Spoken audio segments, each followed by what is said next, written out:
Ledger, the Union County local source, and advertised on January 7, 2016. Notification was sent to the Star Ledger, promptly posted on the municipal public bulletin board and filed with the office of the municipal clerk, informing the public of the time and place of further revisions of the Open Public Meeting Law, Chapter 231, PL 1975. Good evening, everyone. Up front, I'll apologize. My throat is a little raspy tonight, so I'll try to be as clear as I could. First, on the agenda is a presentation to the Liquid Church. Patty, come on up. And your group.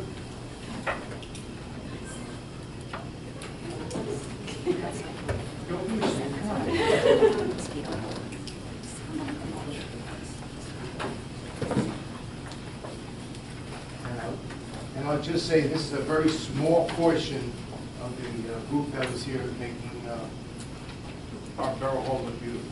Now we'll make this official. Office of the Mayor, Certificate of Acknowledgement. Liquid Church approached the Borough of Barwood to be the recipient of the 2016 Summer Outreach Program. The Borough quickly accepted this generous offer. On July 15th to 17th, 2016, over 75 volunteers came to participate in the Summer Outreach Program that included painting the municipal public building, a horseshoe pit, and also spreading mulch for the Barwood Sports and Recreation Complex. The members also piloted plants that were given out to the senior citizens of Barwood. The Borough sincerely thanks Pastor Ron. Pastor Ron isn't here this evening. He had a family emergency. And the Liquid Church Outreach volunteers led by Outreach Event Coordinator Patty Anderson.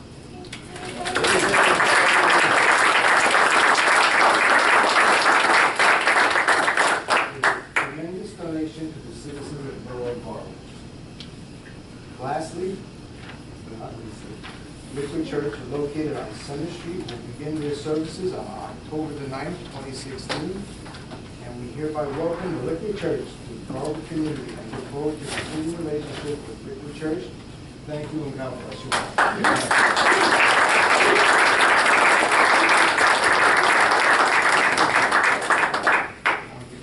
It doesn't work.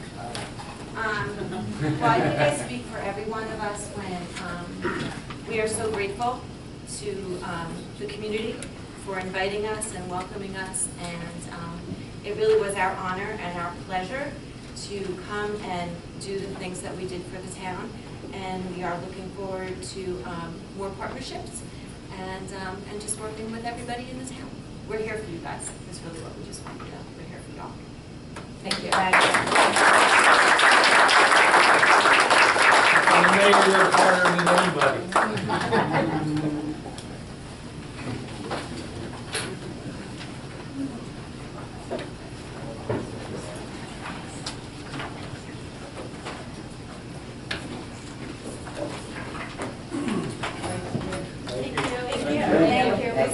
Thank you.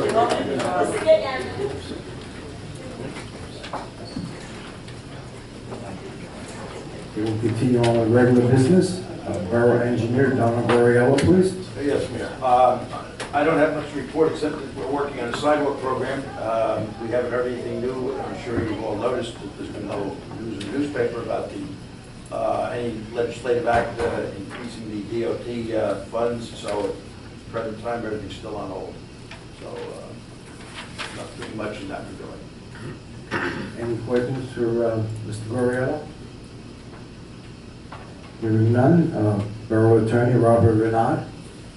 Thank you, Mayor. There's a couple of ordinances for introduction tonight that are on your agenda. We reviewed the bids for the South Avenue, the Center Street project, and there were low bidders in order. There's a resolution on the agenda, on the consent agenda for the award contract. I think that's all I have for you at this point, Mayor. Okay, thank you. Any questions for Mr. Renaud this evening? Seeing none, Ms. Ariema, do you have anything for the council this evening? The only thing I have, and I don't know when you want to discuss it, is the adoption of the redevelopment ordinance, when that will take place and where. I think first, as you all know on the agenda, we're canceling the meeting of the 9th. That was my suggestion, so we can have more flexibility of picking a date this month. And I believe, Ms. Ariamba, you went out and say, look for some dates for us? Well, depending on what you want to do, I would imagine you want to hold that meeting somewhere else. If you do. That was my first statement, that we're going to have a larger venue to have it at. So I contacted the school to find out what I needed to do to make, have a meeting there. I got a facilities use form and I have some dates. You would pick a date and then I had to publish it. I had to publish the ordinance and notify the newspaper of the special meeting. So, pretty flexible, August 10th or 11th, 15th, 16th, not the 16th, 15th, 17th, or 18th, any of those five. Any input from the council? Yeah, I just want to say, I'm on board with canceling the August 9th meeting, and I would prefer to have the adoption of this after Labor Day, when more people are paying attention. I think it would just be to go the extra mile, rather than put it in the middle of August. I think there would be a real, it would be a good outreach to the community if we did it after Labor Day, when people are around and focused on things. So I mean, for the people of Garwood, I can't see what 2 or 3 weeks difference would make. So that would be my suggestion. Thank you. I wholeheartedly agree with that, totally. For the benefit of the taxpayers of Garwood. What difference does a couple of weeks make? Let's do it after Labor Day. Councilman, a lot of people are away. It's the summer. I figured. Just suggested I'm agreeing with you. Thank you, Councilman. You're welcome. I thought you were going to hit me. Good. I'm getting ready to hug you. You go turn. Okay, with that thought in mind, it looks like What the hell's the difference? we're going. What's the difference? Okay, we'll still have the 9th of August on the agenda for cancellation. Then can we assume that September 13th will be appropriate for everyone? September 13th is a regular meeting? Okay. Is it a regular meeting? I don't have That's to know. correct. It is the regular meeting. I was So- just thinking of changing it to the school, but then you might have conflict. What about the week before? It's after Labor Day, but it's I didn't bring my calendar. it's when a special And meeting. the only will thing be is held. that I didn't check that far into the future with the school. And of course, summer's easy, because, you know, probably it was easy for me to get a lot of dates, because she said it didn't have going on, but you'll have to give me a chance to Okay. see, so I guess you can just, next meeting, if you set the date, then I need a little time to notice, because you have to notice. Our newspaper, you have to tell them the week before that this gotta go in the paper next week. Okay, now, why don't we just have the regular meeting and then just have it at a different venue? That would be my suggestion. Our regular September 13th meeting. So is that, how do I, is it, Change location. do I move a meeting just same way, 48-hour notice, or do we have to cancel and Yeah, we could schedule? do, we could move the meeting with 48 hours notice, Okay. just, but I mean, I wouldn't do it 48 hours, but yes. we Yeah, could. well, I'm No, we just, should do it for September now. I'm just saying the law. Okay. Okay. We don't really need to have a special. Well, No, that's, that's- actually, that's what the question is, and it's actually a little more complicated than that. The question is, if you, whether it becomes a special meeting if you move it, I don't believe so. I mean, my suggestion would be that you could do the meeting, advertise that you move the location, post it on the door, so that if anybody does not, like, you know, it's not like we're in Woodbridge or something, where it's gonna take people 15 minutes to get there, post it on the door, and then if anybody comes, they'll see that we're wherever we're gonna be. Okay. No problem.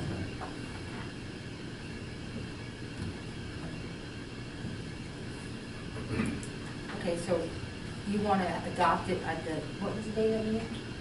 Well, we want to put up for a vote on the 13th of September, Okay, that's all I need to know, so I gotta assuming that we send it to the paper. have the first reading tonight and it passes.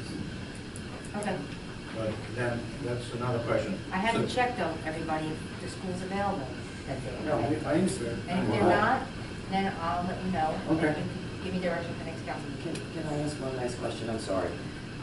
Does the, setting the ordinance in motion, is it supposed to be 2 meetings? So do we set introducing it at 1 meeting and then the next It's on, meeting?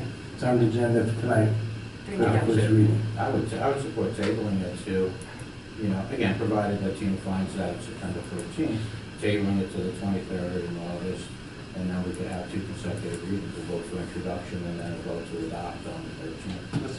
That would be my. Joe, can I ask you, because your school board liaison, do you know if September 13th is a board meeting? That was tough. Because they meet on Tuesdays. They usually do, and it's usually around that time. Yeah. They're usually the third Tuesday. Third Tuesday. Okay. Yeah, so, yeah, I think August is a little weird, so it's early. Okay. All right, well, once we get to it, to officially. Well, let's go through the agenda and see Okay. what happens. Okay, I don't have anything else. thank you. Any unfinished business with the council this evening? Seeing none, any new business? Okay, move on. Comments and matters for discussion from members of council. Councilwoman Kukrow. Thank you, Mayor. I do have a statement here. I did go to the Union County Freeholders meeting last week, as it was my turn on the rotation for council members. Thank you to Councilwoman Tedisco for setting the schedule up. You may want to rethink this, especially with someone like me that has such a low opinion of the heavy-handed government. I, of course, am a little biased going to these things, but I like to be a good little soldier and do my duty as your councilwoman. You can rest assured that my opinion has not changed, as they seem to do nothing much except pick their pockets and spend our money. This meeting, however, was a little different, as our freeholders implemented a great program called the Seniors in Motion, and it will give me a chance to speak on behalf of Garwood seniors. I would like everyone to rest easy, as I was on my best behavior. I was polite, very professional, put my pantyhose on, dress on, and I smiled throughout as I spoke. I'm ready to do battle on behalf of Garwood senior citizens. The Seniors in Motion program is going to supply vans to multiple towns for transportation for our seniors. Unfortunately, these vans, for whatever reason, and trust me, do not want to speculate on who received the contract to supply the vans that we ultimately pay for, have no lip for the elderly, the disabled, and the like. As we discussed at the last meeting, we were going to try and see if we could get a monetary stipend in lieu of vans, as Garwood already has a very nice van with a lift. Not to look a gift horse in the mouth, I assume most towns were taking the van. Only Westfield wanted a deviation, that was for a smaller one. I'll have to find out if they were able to have that addressed. The mayor sent a great letter to the freeholders asking for the money instead of the van, so this meeting was a great time for me to see if I could further our cause. When I introduced myself and started to speak, I noticed lights on the ceiling. I thought, oh great, a meat hook without the hook. Red, green, and yellow, I better talk fast, which is what I did. The Honorable Mr. Bergen said they already received a letter from our town and would take it under advisement. I thought, okay, I do know what that means.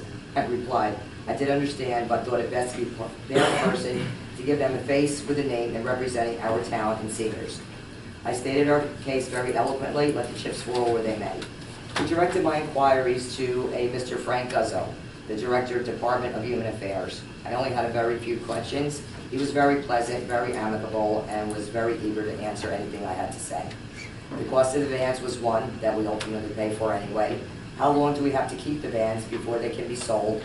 Figuring that would be a good way to get the money, get the van, then sell it to use for the seniors for years to come. However, I'm still waiting for that one particular question. He did call me up with the price of the vans, which was $32,000. I assume in all things government that the wheels will have to be falling off and rusted and worthless by the time that condition has been met. But I tried. Once again, I asked the van questions. I figured since I was there already, I mentioned the matching grants issue. I stated my case again very pleasantly. Everyone knows how I feel about matching anything. No need to go into it again. I did say we did not use our recreation grant this year, as we were trying to not spend the taxpayers' money, trying to be frugal, and we couldn't match the funds. I looked at the red, green, and yellow lights and said, yippee, I did not exceed my time, so no hook for me on this day. So I sat back down. Frank Guzzo, who I must say was very pleasant, he came up to me directly after the meeting. I asked for his card. He ran right down to his office to get one. We had a 10-minute conversation. He understood our plight, but ultimately they're not going to substitute money. But I did leave there with some hope. As we left him, I said, how can we get some Republicans up there? He just smiled, as I still heard him chuckling as the elevator door shut. Freeholder Hudak, not as pleasant, although he spoke about my matching grants abhorrence, and pretty much said he thinks they are just wonderful. As we were walking out to the parking lot, Freeholder Granados came up and introduced himself to me and said he thought what I had to say was a very reasonable request. He would see if anything could be done. I asked for his card, shook his hand, and thanked him. As I walked away, you want me to take that out?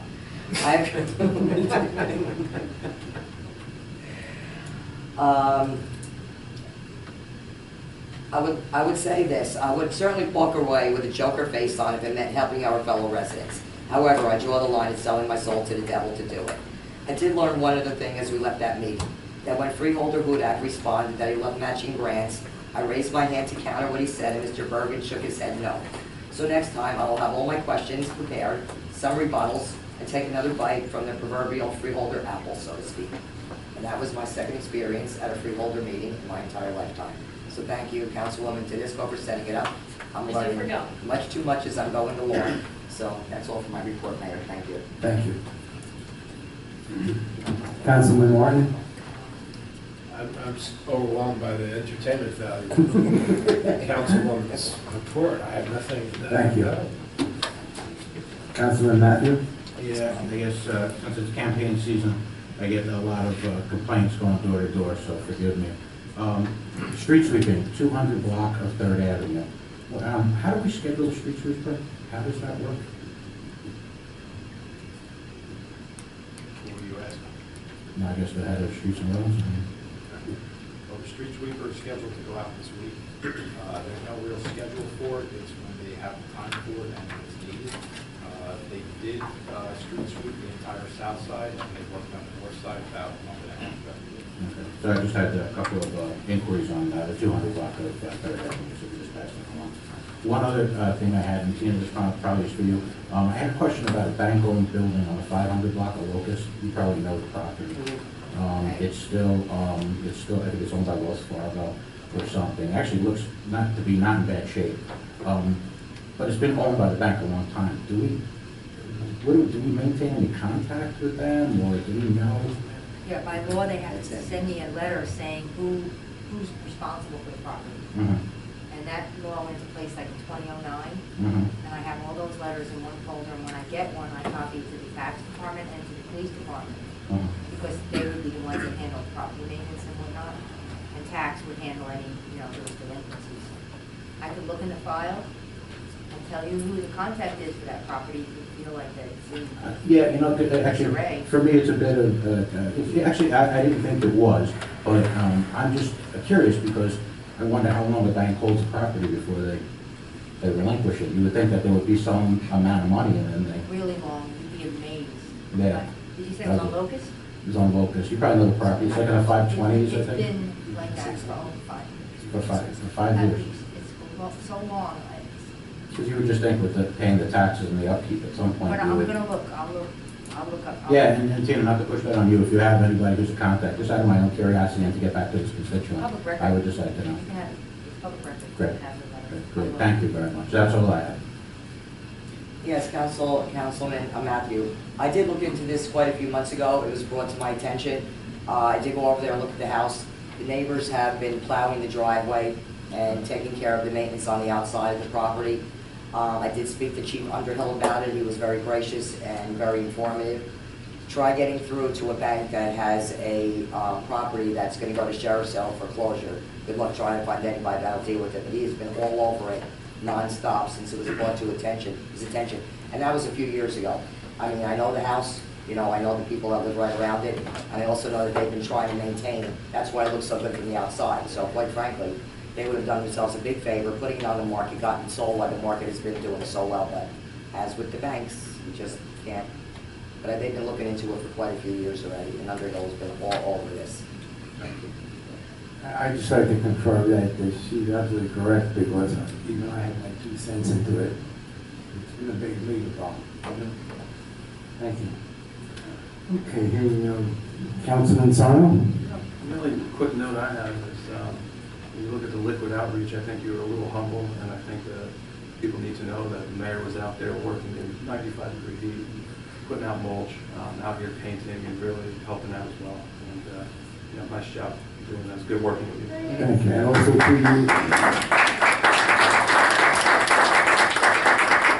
and I must say it on your behalf, you were here all day Saturday. How did the concert work out? Hey, we skipped out in the rain, and the whole play was very good. Thank you. And thank you for your thoughts. Oh, Councilwoman Tedesco? Nothing tonight, Mayor. Thank you. Council President Petrozelli? Thank you, Mayor. The only thing that I really need to discuss, and while we have Don here, is there was an email sent to us from the owners of 609 East Street, and they were asking council people to come by, but I really want to get your opinion, Don, on that. That was the house that was being sold, and people wanted to buy some of the property, and I guess there's there's a right-of-way there. And I just wanted to see what you thought about that, as far as, if that's something that we should do from an engineering standpoint. Is that something that we should not do? Well, the borough has a 60-foot right-of-way or 66-foot right-of-way the entire length, and it seems to me that you don't want to give away a part of it in one location. You want to maintain that right-of-way.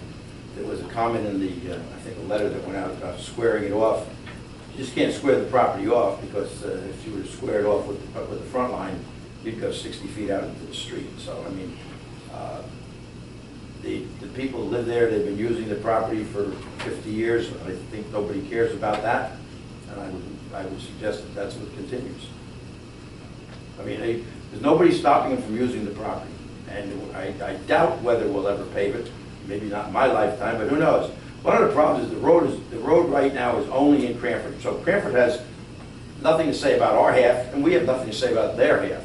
If we decide to make that a two-way street, the other half of the right-of-way would come out of what we own. I don't know how the road came into existence. It probably the houses that are on it look like they're maybe 50 years old, or maybe a little older. But probably when it wasn't even a street, it was Paper Street, until they decided to build those homes, and they put just enough pavement in there to make it work. But I don't know whether the town would ever want to make that a two-way street, and I don't think you want to give away the right-of-way.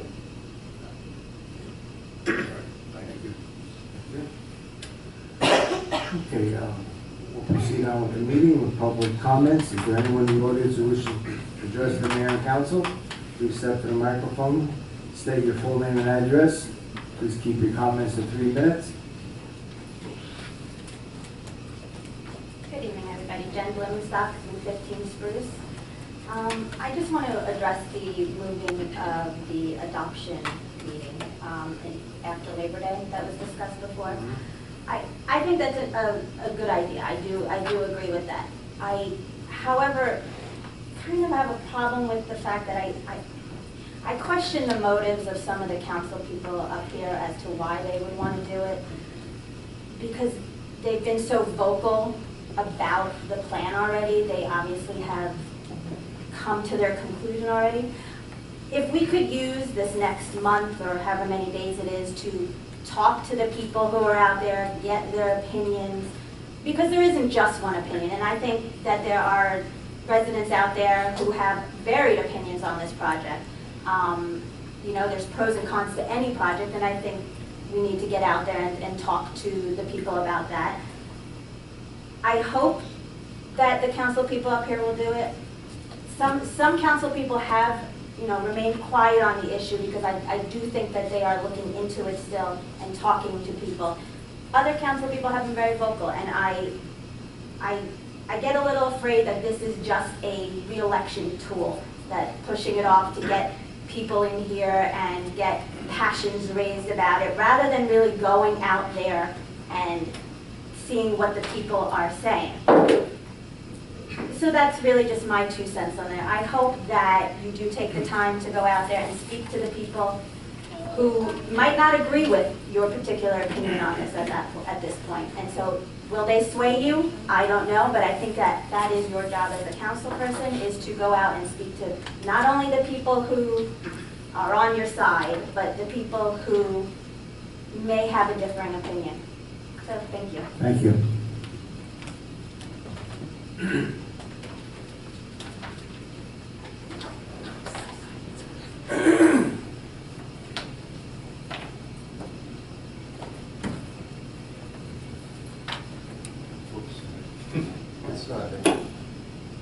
My name is Keith Locke. We're the owners of 609 East that came up a minute ago. I'd just like to clarify something Mr. Guerrero said. I'll just give a little background to it. We have a very commendable young couple that wants to buy our house. They love the house. The only hitch is this property situation where, because town property cuts across our backyard, the understanding was that it would not be able to be used for a fence because it's town property.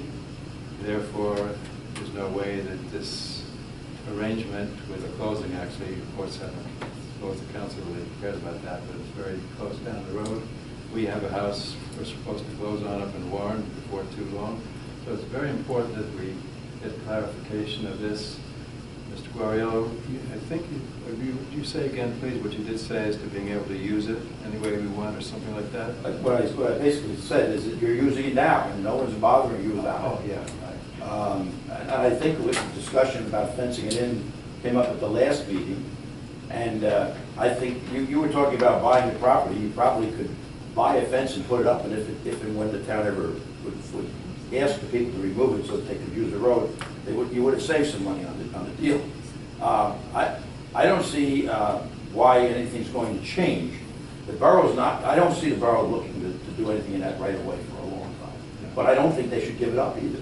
It's a public street, and we have, if we start cutting up our public streets, we'll be riding on the sidewalk soon. So, I mean, I would suggest that you just continue to use it. Mayor and council, I think, you can't go to the planning board, but you can get, I think, relief from the mayor and council to put up a fence that would encroach into that right of way until such time as the borough decides to use it. And if that'll probably be when the young man wants to buy it to grandfather or great-grandfather. But the borough would still have the property. And everybody in that block on Locust Street, everybody lives on Locust. They have no frontage on Rankin, but they all go right to the back. Right. So I don't, and I don't see what's going to change.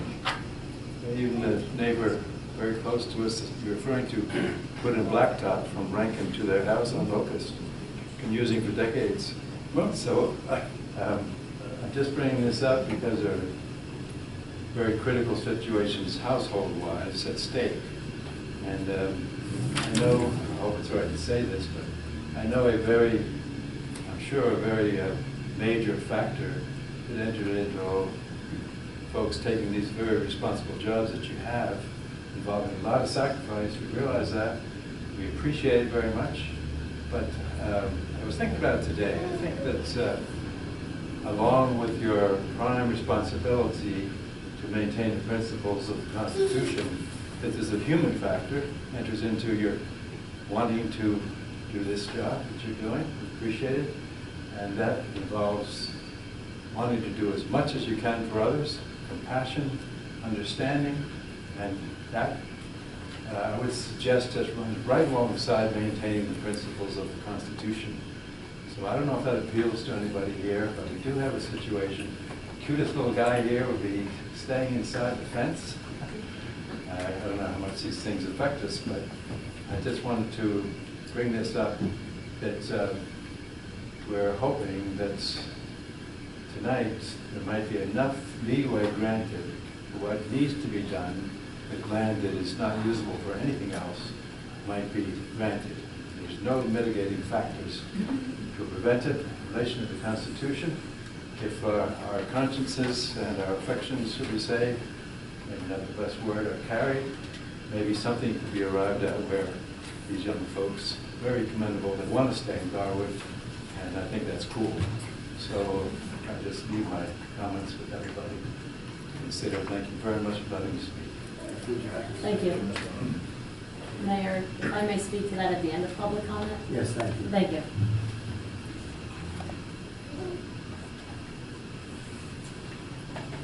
Jean McComb, 119 Willow Avenue. I have a question about the paving on Willow Avenue. The halfway it's done. Is this the way it's going to be, it's completed now? Where you have from center to east, one side down from the curb to the middle? from East to Oak, same thing. And then when you get from Oak to New Street, it's a patch work. We have patches all over the place. I understand that's not our job, it's the water company's. Yes, the water company really had no obligation other than repair their trench, which was a 4-foot wide swath through the town, and then it would have been very checkerboard because they would have had to make connections. So they agreed, and it took some doing, to get them to pave the side of the road where the water main was. And the reason that being is that all of those connections were dug up on the other side. They would, I guess, tunnel under the road, and they weren't digging the road up on the other side. So what you'll find now is the one side of the road is paved completely. The other side of the road doesn't have any disturbance. In the particular block she's talking about, I believe the water mains moves from the south side of the street to the north side of the street. So there were bigger trenches for some reason in that block, and they repaired the big trenches, but there was no sense of paving the entire road. So that road also has never been reconstructed. The roads that we ran the entire pavement on, we ran halfway through, were roads that we had already paved within the last 6 or 7 years, and we felt that if the water company was going to do anything, they were going to have to at least pave half the road. So I think it was a compromise. Like I said, they could have run just a 4-foot trench down and just paved what they disturbed. They agreed to pave half the right of way. Have you been down Willow Avenue? I've seen it. I have. Huh? Yeah. And you think that looks great to be living on that street the way it is, that you got patches in front of your house now? It was better before they did it. I got neighbors coming to me going, is this completed? I'm like, I would assume, but I go to the meeting to find out because nobody else wants to come.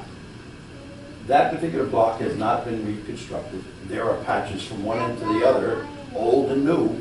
And I mean, that's what happens today when a utility company does repair work.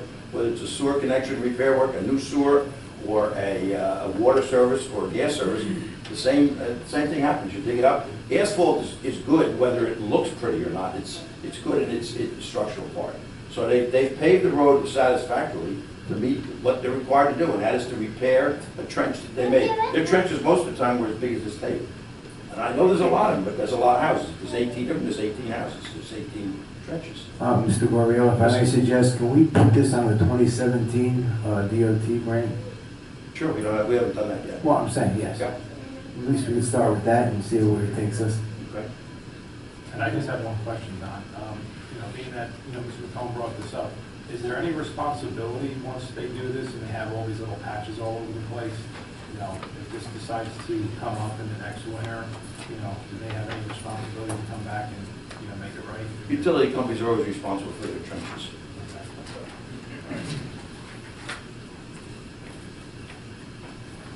Anyone else? Step forward, please.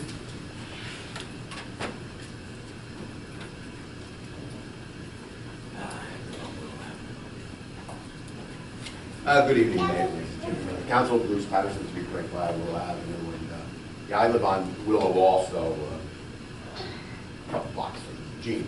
But actually, first I'd like to thank you. I did mention about the little hole that was forming from, and it was filled, I think, the next day or the day Call after. the next day, Bruce. Did you do that? I couldn't call that night, but call the next morning.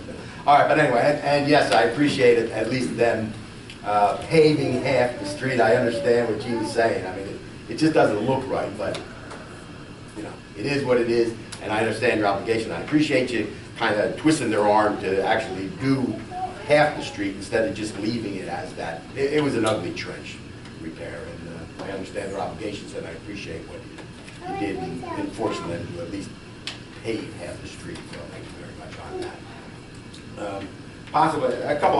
Possibly, could somebody explain about the status of this DOT? The transportation funding, only because, Christie, I don't know what he's doing, is it done? Or? It's on hold. It's still on hold. Yes, Mr. Guerrero reported. Yeah, because down in the county, they're talking like $15 million worth of transportation plans that are on hold. Well, we happen to have it at the wrong time. We got two national conventions that are, I think, taking up some of the politicians' time. So when maybe the legislators come back next week, they'll get to work on it. Christie. Yeah, thank you, Chris Christie. And the legislature, but anyway. And just moving forward, and I thank Ms. Blumenstock for bringing up the dialogue, opening up for the public to at least speak on the upcoming redevelopment plan.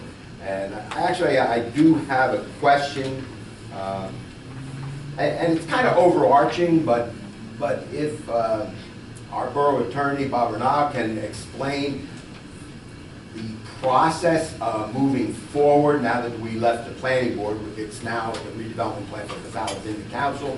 And everybody here on council really doesn't know possibly their authority, what they should be doing. Can they actually tweak the plan? What kind of input? So if maybe when I sit down, maybe Attorney Renaud can actually give the public and the council people enough information so they understand their obligations and responsibilities. And it seems like this is a very important portion of the process. I guess just another thing on the same, the public meeting. When the public's going to come in and they're going to speak, you're talking about where you're going to vote right after that. To tell you the truth, that doesn't give us warm and fuzzy feelings that you're actually listening to the public. That, whatever this meeting is that the public's going to speak, I'm sure there's going to be enough people speaking for it and against it. So at that point, when the public meeting is then adjourned, that portion, you're going to be voting. And that doesn't seem right. It really seems like you should deliberate further and maybe the next meeting come to a conclusion, thinking about what the public is actually saying and give a long, hard thought to the deliberation. I mean, we are facing something that we've never faced before. I mean, this is a very, very large project over at Casal. Percentages worked out is it's going to increase the population by 12%. The housing stock, or the residential units, let's call it, is going to be increased by 17%. The rental ratio will be up near 50%. These are large numbers that we're facing, and this is something that really does take a lot of deliberation, a lot of critical thinking, and like I mentioned, maybe Bob can explain what the council should be doing actually. So I appreciate everybody's thoughts on that, and I look forward to Bob's explanation. Just one last thing. I mean. And Ms. Blumenstock did mention it. She says it seems to be a real election tool. And to tell you the truth, it should be. It actually should be. Only because this is a major issue, a major development going right in our downtown. And to tell you the truth, I mean, it's going to be a lot of heat on candidates of both parties. And hopefully, they have their thoughts and ideas in line enough to explain their philosophy of what they feel. So, I mean, by all rights, it really should be a re-election tool. So, thank you very much. Thank you. I look forward to Attorney Brown. Mr. Renaud, would you like to comment on Mr. Patterson's question? Sure. Thank you. Well, I almost don't know where to start, but let's see. You only have 2 minutes. Okay. So shall I start with the process itself? You have you know what's gone on so far, I assume Mr. Patterson knows what's gone on so far, which is this process started by the mayor and council adopting a resolution authorizing the planning board to undertake an investigation as to whether a specific delineated area should be an area in need of redevelopment. The planning board then followed the statutory process and made that determination and adopted a resolution and recommended that the governing body find that the delineated area be designated as an area in need of redevelopment. The governing body then adopted a resolution declaring the area to be an area in need of redevelopment. And then at that point, there are 2 routes that can be taken for the development of a redevelopment plan. One is for the governing body to prepare a redevelopment plan. The other is for the governing body to direct the planning board to prepare a redevelopment plan. The governing body opted to have the planning board prepare the redevelopment plan, which it did, had several public hearings in accordance with law, and then adopted the plan and recommended that the governing body adopt it. So that's the status, that's where we are, is you have an ordinance in front of you to adopt the redevelopment plan. You could vote for it or not. Those are your choices, or I should say you can vote for it or you can vote against it. So those are the options that you have with respect to the redevelopment plan. I should mention, I guess, for those members of the public that are here, or anybody that might hear about the meeting, is that there are at least two issues that are intertwined with this particular development. One of them being actually the main issue, which is probably has two parts to it, which is the constitutional obligation that each municipality in the state of New Jersey has to provide for a realistic development potential for affordable housing. And that constitutional mandate that the courts have declared requires municipalities to provide for a certain amount of affordable housing.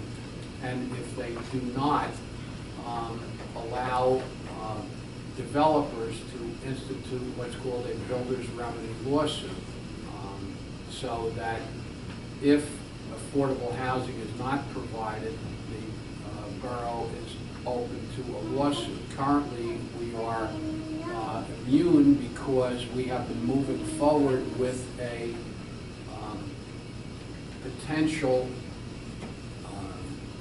affordable housing plan, what's called a fair share plan, that incorporates this South Avenue development. I can't get into all the aspects of it because it is not just potential, but it's pending litigation.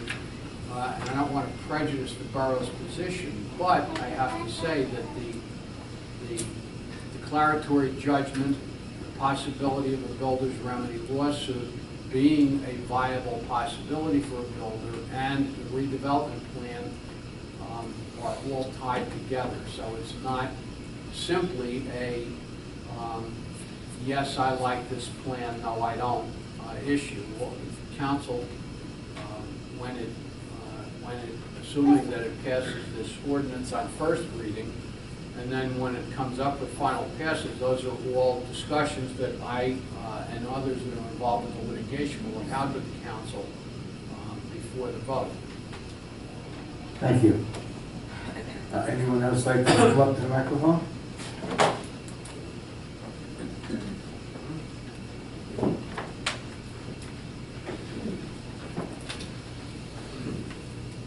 Andy Blumenstock, 315 Spruce.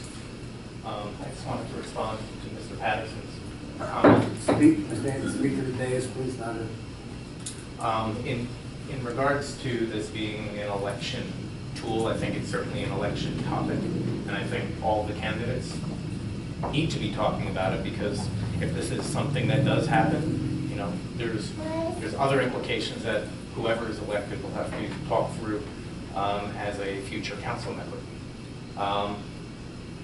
What I do have a concern with is that the business of the council by our current elected council members is ignored, and implicitly the can is kicked.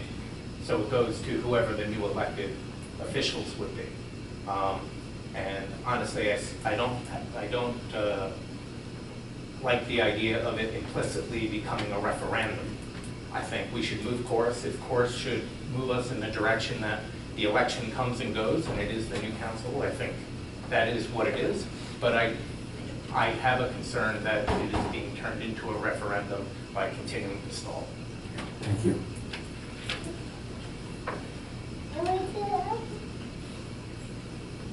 Councilwoman, you want to say a few words on? I did. I wanted to thank Mr. Locke for coming here tonight and speaking on this topic, since it was brought up at the last council meeting. And in response to that, I know in the past week I haven't been able to go over to your property, but I would like to take a first-hand look. I believe the mayor has taken a look. So Mayor, if you have anything to share on that, Ms. Ariema, I know you've worked with Mr. Locke on this. If you have anything to share, I'd like to hear it. Also, Mr. Renaud and Mr. Goriello had presented us an idea where we wouldn't have to give up the borough property, but we could strike a compromise, where for now, putting a fence up would be permissible, and then down the road, if the borough were to expand the road, that perhaps it would then be an encroachment issue. So I see time mattering on this issue. I brought that up last time from the resident who spoke on the same topic. And so I would like to see us have something on for the next agenda to at least vote, and whether we vote yes or no, at least we should give the residents an answer. Vote on the compromise that Mr. Renaud and Mr. Goriello spoke about. Well, that would, that's put a fence up, correct? It's to allow them to put a fence up. That would be, they would make application, Mhm. they have an application, they would go to the zoning officer, he would reject it because it's not their property. Then it would come back to me, and then it would come before you and be voted by resolution.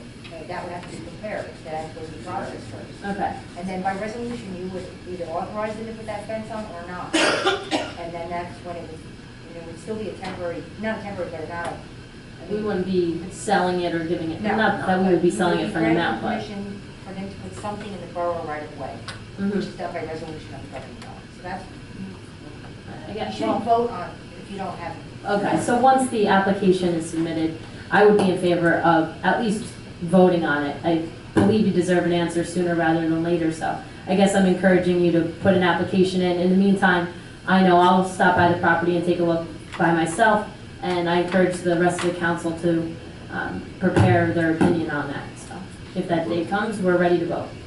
Thank you very much. Thank you. Your Thank you. input is very, very valuable and positive.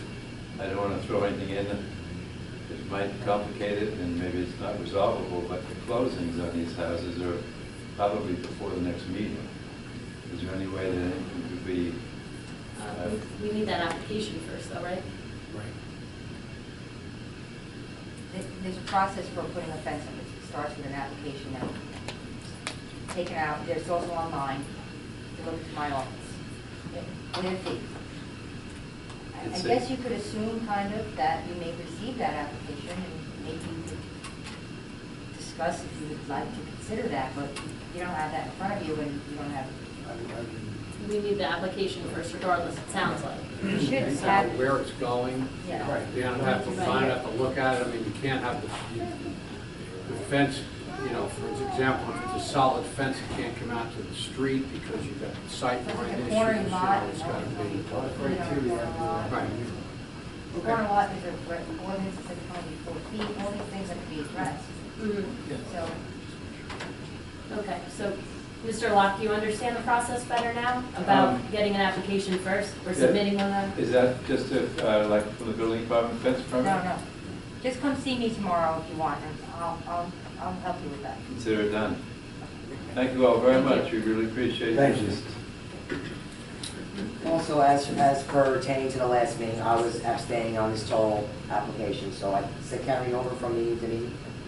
Yes. Okay. I just want to make sure. Change your mind. Okay. Okay, as I say, last call. Seeing none, I'd like to close the public comment portion. We do have a motion to adjourn this meeting. Second? All in favor? Should we continue on? We'll take a 2-minute break, council.